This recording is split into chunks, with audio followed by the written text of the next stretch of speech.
आज से ठीक 15 दिन बाद आने वाला है यूनियन बजट और इस यूनियन बजट को डिक्लेयर करने वाली है इंडिया की फाइनेंस मिनिस्टर निर्मला सीतारमण जी। अगर आप लोग करंट मार्केट कंडीशन को देखेंगे तो करंटली मार्केट काफी ज्यादा वोलेटाइल है, क्योंकि अभी तक ये क्लियर नहीं हो पाया है कि आखिरकार बजट में किस किस चीज पर फोकस किया जाएगा और कौन कौन से टैक्सेस को इंक्रीज किया जाएगा। अब देखो, हर साल जब भी मार्केट में बजट डिक्लेयर होता है तब मार्केट की कंडीशन काफी ज्यादा वोलेटाइल होती है। अब गवर्नमेंट का फोकस कौन से सेक्टर पर है, कितना इन्वेस्टमेंट कहां पर करने वाली है और इसके अलावा गवर्नमेंट ऑफ इंडिया कितना प्रोग्रेस एक्सपेक्ट कर रही है, इन्हीं सारी चीजों पर इंडिया की इकोनॉमी डिपेंड करती है और आने वाले टाइम पीरियड में आपको किसी पर्टिकुलर इन्वेस्टमेंट ऑप्शन में कितने रिटर्न्स कमाने मिलेंगे ये भी डिपेंड करता है। अब देखो, रिसेंटली मार्केट में फ्यूचर एंड ऑप्शंस को लेकर एक न्यूज भी आई थी और इस न्यूज के अंदर कहा गया था कि फ्यूचर एंड ऑप्शंस पर 30% टैक्स लगेगा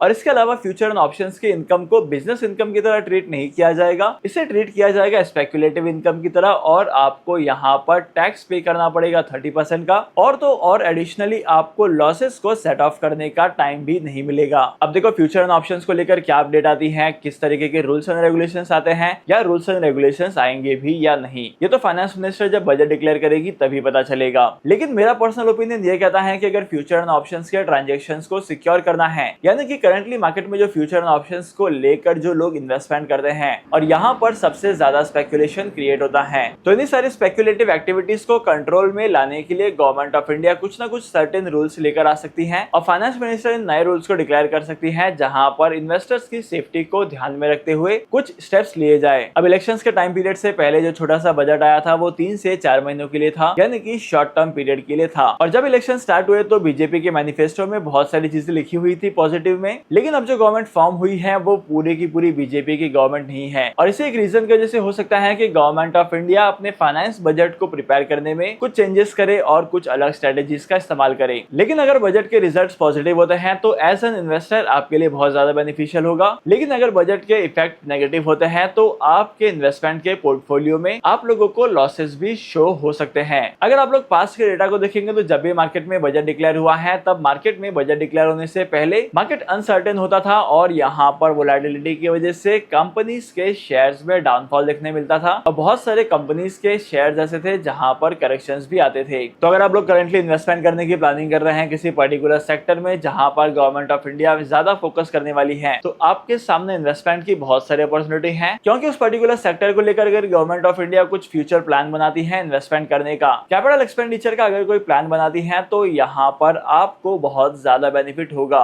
अगर आप लोगों ने स्टॉक मार्केट में इन्वेस्टमेंट किया है, लॉन्ग टर्म में इन्वेस्टमेंट किया है, तो आपके इन्वेस्टमेंट के पोर्टफोलियो पर इतना ज्यादा इंपैक्ट नहीं पड़ेगा, लेकिन वहीं पर अगर आप लोग शॉर्ट पीरियड ऑफ टाइम में यानी कि फ्रैक्शंस ऑफ टाइम में अपने पोर्टफोलियो पर हाई रिटर्न्स क्रिएट करना चाहते हैं तो ये आपके लिए थोड़ा ज्यादा रिस्की हो सकता है। लेकिन अगर आप लोग इन डेप्थ एनालिसिस करने के बाद में इन्वेस्टमेंट करते हैं शॉर्ट टर्म के लिए तो यहाँ पर प्रॉफिटेबल होने के भी काफी ज्यादा चांसेस हैं। लेकिन ये सारी चीजें इस बात पर भी डिपेंड करती है कि आपके एनालिटिकल स्किल्स कैसी हैं और आप किस तरीके का इस्तेमाल करके मार्केट को एनालाइज कर रहे हैं और आपका मार्केट को लेकर पर्सपेक्टिव क्या है। हर एक चीज बजट के टाइम पीरियड में बहुत ज्यादा इंपॉर्टेंट होती है, क्योंकि इस वाले बजट में government of India major policies change कर सकती है, कुछ नए सिस्टम्स लेकर आ सकती है या कुछ नए रूल्स एंड रेगुलेशंस को स्टैब्लिश कर सकती हैं। और करंटली मार्केट के ओवरव्यू की बात की जाए तो मार्केट में बहुत सारे इन्वेस्टर्स जो हैं, इसके अलावा मार्केट में जितने भी एनालिस्ट हैं, जितने भी एचएनआई इन्वेस्टर्स हैं, उनका मानना है कि इंडियन मार्केट में बुल रन आएगा बजट के बाद और इंडिया के मार्केट में जो बजट डिक्लेयर होगा वो उसका इंपैक्ट पॉजिटिव होगा। तो by the way, union budget 2024-25 को लेकर आपका ओपिनियन क्या कहता है, let us know in the comment section. और हाँ, यूनियन बजट के सीजन में आप लोगों ने कहां पर इन्वेस्टमेंट किया है, let us know in the comment section. Demat account open करने के लिए टॉप 3 ब्रोकर्स के लिंक आपको डिस्क्रिप्शन में मिल जाएगी, वहां पर जाकर आप लोग डिमैट अकाउंट ओपन कर सकते हैं और स्टॉक मार्केट में इन्वेस्टमेंट करना स्टार्ट कर सकते हैं। आई होप कि आज की इस वीडियो का कंटेंट आपको वैल्यूएबल लगा है। तो फिर मिलते हैं अगली वीडियो में नए टॉपिक के साथ, एक इंटरेस्टिंग टॉपिक के साथ। तब तक के लिए signing off, happy investing and good bye.